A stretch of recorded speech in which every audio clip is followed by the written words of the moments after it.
Hello and welcome to the MLB Rundown. I'm your host, Josh Shepardson, and I post on Twitter at BChad50 if you'd like to follow. And I'm joined by CBSSports.com's RJ White, who you can follow on Twitter at RJWhite1. How's it going, RJ? Going good. How you doing? Good. I'm really excited about this week's show. I'm a prospect sucker, so the fact that we're going to be talking about so many young players definitely excites me. And on that note, I want to start off by giving you a hat tip on last week's stash call for Steven Matz. Not long after the podcast, whether it was that day or over the weekend, Sandy Alderson actually came out and put a face to the assertion that Matz would be up within the next few weeks. So good call on that. Anything you'd like to expand on with Matz other than basically get him on your roster now? Well, it's an exciting time. You know, in a lot of years, the Matz call-up might be the biggest call-up that we face, you know, in a certain summer. But, you know, we've already seen so many top prospects come up to the big leagues, and we're going to talk about a few more today. So Matz seems more like a footnote than like the headliner at this point. It's unbelievable, and actually, Houston to me is a perfect example of that. I mean, we talked about Vincent Velasquez last week, and he's basically like an afterthought on that club. I mean, it's not even just in the big leagues. They called up Correa and McCullers, and I don't recall any season like this where we've seen so many young prospects called up before the All-Star break. I mean, these are guys that, I mean, we'd normally be expecting to maybe get a cup of coffee in September, and here they are up before the mid-season point, and I'm pretty excited. But on that note, let's start with one guy that you highlighted in this week's Riding the Waves piece, which was a very prospect-centric or kid-centric post, and the title is apt for that. The kids are all right. Let's start with Byron Buxton, who's probably the most exciting prospect to get called up recently, I guess. Recently being relative, since Carlos Correa, he's been called up. I guess we could still say recently, but it feels like old news at this point with more reinforcements on the way. Yeah, it seems like every week we're expecting another big call-up at this point. Buxton, though, was the #1 prospect in baseball heading into the year, according to MLB.com and Baseball Prospectus.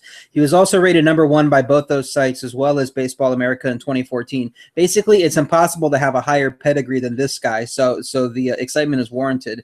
However, just because he's highly rated in baseball terms doesn't necessarily make him a lock to return fantasy value right away. Remember that Jurickson Profar was considered the top prospect in baseball a few years back. That hasn't really worked out well at all for the Rangers or for fantasy owners. Buxton established himself as elite with a big 2013 season. He saw his numbers take a dive last year while dealing with a multitude of injuries. That included a wrist injury, a concussion. He had a broken finger in the fall. This year, he started the year healthy. He managed to hit .283, .351, .489 with 6 homers and 20 stolen bases and 237 at-bats with AA Chattanooga, and that earned him a call-up. I think that's likely his most realistic ceiling for this year, getting 400 at-bats, maybe racking up 10 homers and 25 to 30 stolen bases while hitting .280. However, he could face a natural adjustment period in his first look at big league pitching as well. I think the steals are probably going to be there. I'd expect 25 to 30 stolen bases, but they'll likely come with very little home run power and some batting average struggles. So I don't know that he's necessarily a must-own, but he's definitely an exciting player to own and one that should get at least steals, if nothing else.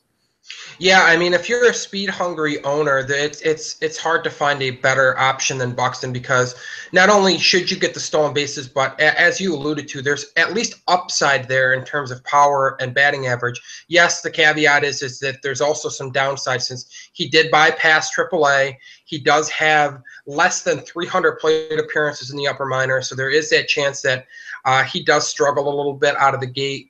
But I love the upside. I think he's a good grab in leagues as shallow as 12-team mixers. If you start 5 outfielders and say a utility spot, I think he's a worthwhile gamble.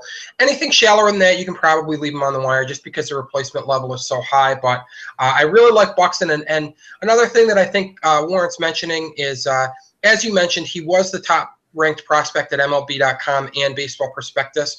But fantasy gamers, and this doesn't necessarily apply to Buxton because his offensive ceiling is very high, but it's important to remember when you read these prospect lists, and I think this is good timing to bring this up because we're almost at that midseason part where we get the updated prospect list. These prospect lists aren't necessarily geared towards fantasy gamers. Defense does come into the equation, so center fielders, shortstops, guys that play premium defensive positions and play them well are going to rank highly, and the fact that their glove is so good doesn't really do you a lot in terms of fantasy, other than maybe get them a little bit longer leash and keep them in the lineup. But in this case, Buxton, really good defender, but also really high ceiling on offense. But I think that segues nicely into the next prospect that we're going to discuss, and that's Francisco Lindor. And that's not meant as a hit against his offense, but usually you see a top 10 prospect, and fantasy gamers tend to get excited. And I like Lindor. The fact that he plays a position that lacks on offensive options certainly helps him. But I do want to caution that a big part of his high prospect rank is due to his glove. What would you like to add on Lindor? Yeah, we've seen him ranked pretty close to Carlos Correa in prospect lists, but those are two wildly different players who have completely different offensive ceilings. Correa could end up being the top fantasy shortstop, in his career, while we don't see that happening with Lindor coming anywhere close. He's capable of putting up respectable batting averages and enough stolen bases to be similar to like Alcides Escobar in fantasy leagues. The Royal shortstop hit 293 with 5 homers and 35 steals in 2012. And 285 with 3 homers and 31 steals in 2014. I think at his best, that's what we'll be expecting from Lindor, whose biggest contribution to fantasy leagues is probably going to be the boost he and Giovanni Urshela give the Cleveland pitching staff by way of their defense. And I think this might be the key thing that fantasy owners want to key on with this promotion. Corey Kluber, Carlos Carrasco, and Danny Salazar have been doing a fantastic job on the mound. All 3 have a strikeout rate better than 10 per 9 innings. All have a walk rate lower than 2.5 per 9 innings, and none have an ERA better than 3.50. Closer Cody Allen has a 4.03 ERA and 2.17 FIP. I expect the entire Cleveland staff to start seeing better results on balls in play with Lindor and Urshela in tow. And I'd look to acquire any at a price tag that might not line up with their abilities, especially Carrasco, who has a 4.38 ERA but a 2.67 FIP. So I'm not rushing out to grab Lindor in any leagues, but I do think that his promotion does affect fantasy owners in some way. Yeah, it's really interesting how something like that can very easily be overlooked, but that glove is really good. And I mean, the scouting reports have been glowing about Lindor's glove, and to upgrade to Lindor and upgrade that whole left side of the infield with the demotion of Chisenhall and the promotion of Urshela, gap for that Cleveland staff, especially guys. Carrasco, I agree. He's the main beneficiary, I believe. Big ground ball rate. So I mean, having a better defense behind him is obviously going to help. Kluber has a solid ground ball rate, so not that you're going to be able to necessarily buy low on him, but if you can get him at a fair price, there might be some more upside there with the new defense behind him. And as far as your assessment of Lindor, I'm in agreement. He might give you a bit of a hollow batting average, should steal some bases, but not a terribly exciting offensive ceiling. Probably does get a slight boost in OBP leagues because he was sporting a 9.6% walk rate at the AAA level. Nice 348 OBP. But again, the most important thing with his on-base skills in standard leagues is if it keeps him in that 2 hole for the Indians, going to help him score some more runs and at least give him a little bit more upside. But the ceiling isn't exactly cathedral high or anything like that, like it is with Byron Buxton. So keep in mind these are 2 very different prospect ceilings and profiles. But moving on to another shortstop, actually, he was featured in your popular drop section, and that's Marcus Semien. Why don't you tell me a little bit about Semien? Well, Semien was a beast through 35 games. He hit 307 with 6 homers and 6 steals in 137 at-bats. Those numbers scream a potential 25-25 season and maybe a top 25 fantasy pick in 2016 drafts. However, that pace didn't last. The shortstop's had just 1 steal and no homers over his last 33 games while hitting just 231. While it's been long enough to call the downturn more than just an abbreviated slump that he should work his way out of, I'm not completely dropping him like fantasy owners have started to do in leagues. The upside he's shown over the first month of the season is enough for me to just stash him on the bench and hope he eventually comes around. Even if he can't completely recapture that early pace, which I think is a little bit too much pie in the sky thinking, a guy eligible at second base, third base, and shortstop who can hit even 280 with a 15-15 production over a full season is very valuable. And if that's the kind of hitter he is over the remainder of the season, I'm fine with that. Yeah, I'm with you. I'm preaching patience. If you can keep him on your bench, I like the eligibility, and I like what he's done to date at the big league level. I mean, we've got 153 games, 602 plate appearance sample size for Simeon at this point. That's basically a full season of work, and obviously that's spread out across multiple seasons, starting with 71 plate appearances in 2013. But in those 602 plate appearances, 14 homers, 12 stolen bases, 255 batting average. That plays at the middle infield position. That plays at shortstop in 12-team mixers. I like Simeon. I think that the upside's slightly better than his current career numbers. I think maybe that batting average can get up about 10 points, 265 to 275 perhaps. And the power speed combination, it's not like we haven't seen it last year at the AAA level. In 366 plate appearances, he hit 15 homers, stole 7 bases, has demonstrated a stronger walk rate in the minors than he has in the big league. So maybe there's a little bit of untapped potential there. But I'm with you. I'm going to preach some patience. As long as you're not in an extremely shallow league where the replacement level player is very high, then I'm going to go ahead and say stash Simeon. I hope that he gets out of this funk a little bit.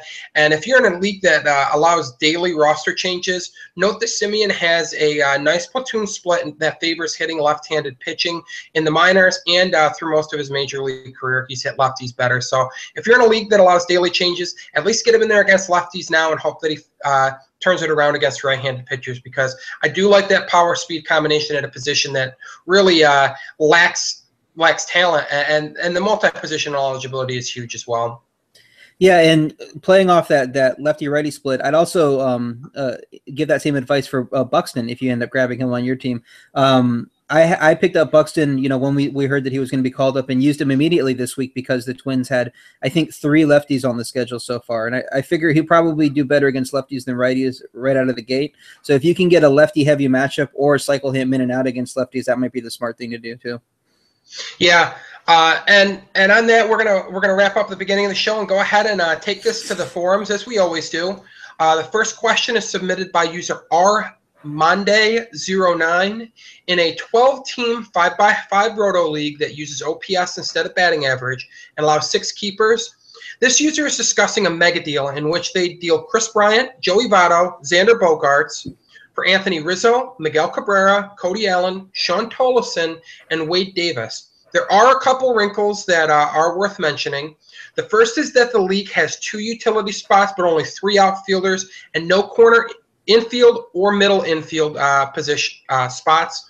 The second, and perhaps most important relating to this question, is that Bryant can be kept for free and not count as one of the 6 keepers due to the league's minor league system. And just to clarify, to make sure that listeners are aware of what's going on, Bryant doesn't have to be kept in the minors. He can be used during that free 2 years. It just means that however these league rules are set up, he can be kept at no cost based on their minor league system. With that in mind,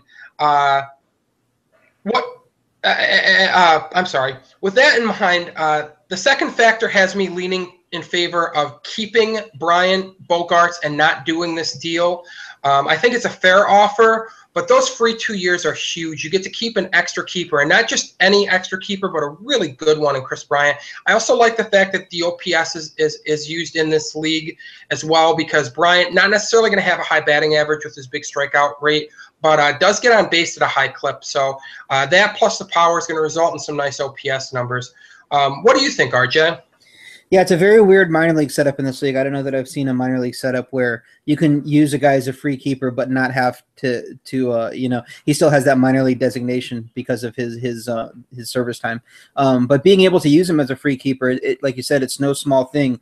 It affords him a much higher trade value than he otherwise would have. So does the fact that it's an OPS league, with the on-base percentage factoring in. That would probably make him the most valuable piece in this deal. And I think that Votto's good enough on his own right that swapping the pair for Rizzo and Miggy isn't necessarily a massive upgrade. I also don't know that this user needs to add 3 relievers. His core of relief pitching is Betances, Familia, and Carson Smith, and that seems pretty fine to me in a 12-teamer. If the team cuts Darren O'Day, who's his 4th relief pitcher, and tries to speculate on some better save candidates, I think that'll work out much better than making a franchise-altering deal and getting rid of a guy like Chris Bryant. And like you said, Xander Bogaerts, who isn't just a throw-in in a dynasty or a keeper league either. to get rid of those guys and just bring in some save help. I don't know that you necessarily have to do that for this team. Yeah, so we're both going to say pass on this deal, and I'm with you. I think the fact that this unique setup does make Chris Bryant the most valuable player in the deal. The next question is submitted by user NardDog89. This is a fairly straightforward question. In a redraft league, would you rather have Addison Russell or Francisco Lindor occupy your middle infield spot? I'll take Russell. I talked about Lindor earlier, how he likely doesn't have a huge fantasy upside, and that I see him similar to Alcides Escobar at his best. Russell has a much higher ceiling than that. He already has 5 homers, and though the average isn't great at this point, I think it'll get better. We've already seen him adjust as he's gotten settled in, as his strikeout rate has dropped considerably in June, while his walk rate has seen a nice rise this month as well. He's drawn free passes of more than 10% of his plate appearances in June, according to Fangraphs. So I see him already making strides. He had the better offensive potential coming into the season anyway. He's had more time to get adjusted in the majors, and he also has a higher offensive ceiling. So I think Russell's pretty clearly above Lindor at this case. Yeah, I'm with you. Lindor gets the edge in terms of lineup spot, but Russell, he's riding a sky-high BABIP right now, but as you mentioned, the strikeout rate is down in the month of June. So as that strikeout rate settles in, I think you're going to see the fact that he's making more contact help offset any BABIP regression. More power upside for Russell, much higher offensive ceiling. Really, his offense is what carries his prospect status. The fact that there were questions about whether he could stick at shortstop for a little bit after he was drafted. Yet he's still ranked high, speaks volumes about the bat. Basically, it'll play anywhere on the diamond. So the fact that he's playing second base now with Starlin Castro as the shortstop, he's still playing a position that's lacking on offense. And that dual eligibility, I think, is worth something as well, since you can slot Russell in at second or shortstop. But just strictly from a shortstop comparison, you got to like Russell's offensive ceiling much more than Francisco Lindor. So I'm with you. I like Russell more than Lindor. The last question is submitted by Rasto21585. In a head-to-head dynasty league, would you rather have Jake Odorizzi or Taijuan Walker? I'd probably put Odorizzi slightly ahead, as I'm less concerned about him having long-term control issues than I am about the same thing with Walker. However, Walker's done enough in recent starts to close the value gap between the two in Dynasty League, so I may flip them in a month or two if Walker continues to perform well. If we get to the end of the season and look back to find that Walker's made advancements in his control to the point where we feel like it's going to stick with him moving forward, at that point I'd have him clearly ahead of Odorizzi. So it really comes down to how much you want to gamble on his development. If I had decided right now, trade or no trade between the two, I'd probably take the safer route and go Odorizzi, but I think it's pretty close. Yeah, I think it's close as well. And I mean, the surface stats would suggest that it's a slam dunk in favor of Odorizzi. But, I mean, basically, it comes down to whether you want that higher ceiling that Odorizzi possesses, or higher floor, I should say, that Odorizzi possesses, or if you want to chase that ceiling that Taijuan Walker clearly has a higher ceiling than Odorizzi, more powerful pitching profile in terms of stuff, and more glowing scouting reports. And at some point, if Walker, as you said, if the control and command continue to maintain where they have been in recent starts, then I would say Walker's ceiling clearly is much higher than Odorizzi's, and I'd feel much more comfortable gambling on that ceiling if he continues to pound the strike zone with effectively. And on that note, that's going to wrap things up for this week's MLB Rundown. Thank you for joining me, RJ. Thank you. And thank you for joining me, listeners. Check out Fantasy Baseball Cafe for all the great work from the writers there, including RJ. And hop on the forums there and start asking some draft trade keeper questions. You never know. You may hear it on podcasts in future weeks. Take care.